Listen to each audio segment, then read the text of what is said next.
Hi hello friends, இன்றைக்கி என்ன வீடியோனா தேங்காய் சாதம் செய்ய போகிறேன் எப்படின்னு பார்த்துடலாம் வாங்க.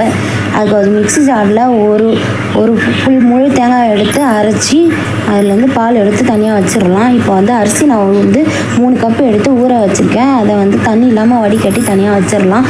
இப்போ ஸ்டவ் ஆன் பண்ணி அங்கே குண்டா பாத்திரத்தை வச்சு அதில் 3 டீஸ்பூன் அளவுக்கு நெய் சேர்த்துக்கலாம். நெய் சேர்த்துட்டு அது கூட பட்டை, ஏலக்காய், அப்புறம் பிரிஞ்சி இலை, அனாசிப்பூ இதெல்லாம் எடுத்து வச்சுருக்கேன். சோம்பு எல்லாத்தையும் அந்த நெய்யில் இதை ஆட் பண்ணி நல்லா பொரியிற அளவு நல்லா வதக்கிக்கலாம். வதக்கிட்டதுக்கப்புறம் வெங்காயம், பச்சை மிளகாய் அரைஞ்சி வச்சுருக்கேன், அதையும் ஆட் பண்ணி நல்லா ப்ரௌனிஷாக ஆகிற வரைக்கும் வதக்கிக்கலாம். வதக்கிக்கிட்டு இது நல்லா வதங்கிட்டதுக்கப்புறம் இது கூட தக்காளியும் ஆட் பண்ணணும். இது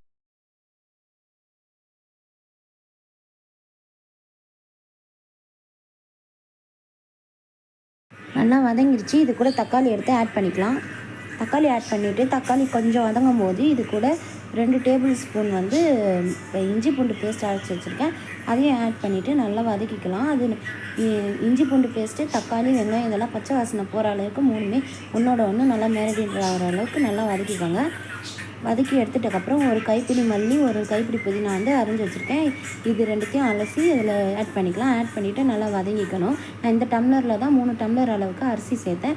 இதே டம்ளரில் 3 டம்ளர் அளவுக்கு தேங்காய் பாலும் 1.5 டம்ளர் அளவுக்கு தண்ணியும் சேர்த்து மிக்ஸ் பண்ணிவிட்டு இது கொதிக்க விடக்கூடாது. கொதிக்க விட்டால் தேங்காய் பால் மாதிரி கெட்டு போயிடும், திரிஞ்சு வந்துடும்.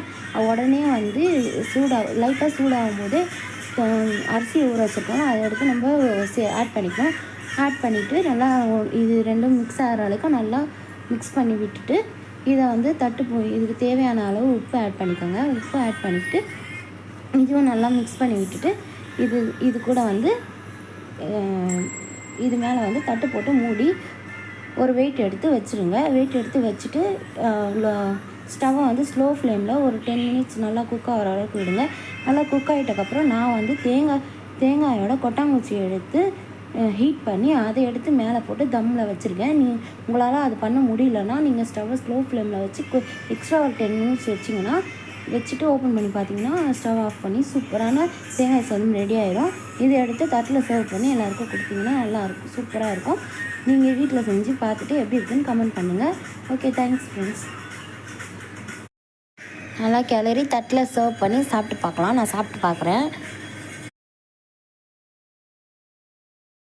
பார்க்கும்போதே நல்லா டெம்டிங்காக இருக்குது. நீங்களும் வீட்டில் செஞ்சு பாருங்கள். நாங்கள் சாப்பிட்டு பார்த்துடலாம். சாப்பிட்டு பார்த்தேன், சூப்பராக இருக்குது ஃப்ரெண்ட்ஸ். நான் இதுக்கு தொட்டுக்கிறதுக்கு பன்னீர் கிரேவி செஞ்சுருக்கேன். பன்னீர் கிரேவி எப்படி செய்யணுன்ட்டு நாளைக்கு வீடியோ போடுறேன். சூப்பராக இருக்குது. வீட்டில் செஞ்சு நீங்களும் ட்ரை பண்ணி பாருங்கள். குழந்தைங்களுக்கு ரொம்ப பிடிக்கும், நல்லா டேஸ்டியாக இருக்குது. சரி, ஓகே, தேங்க்ஸ் ஃப்ரெண்ட். என்னோடய வீடியோவை பார்த்ததுக்கு ரொம்ப நன்றி. என்னோடய சேனலுக்கு சப்போர்ட் பண்ணுங்கள் ஃப்ரெண்ட்ஸ். தேங்க்யூ.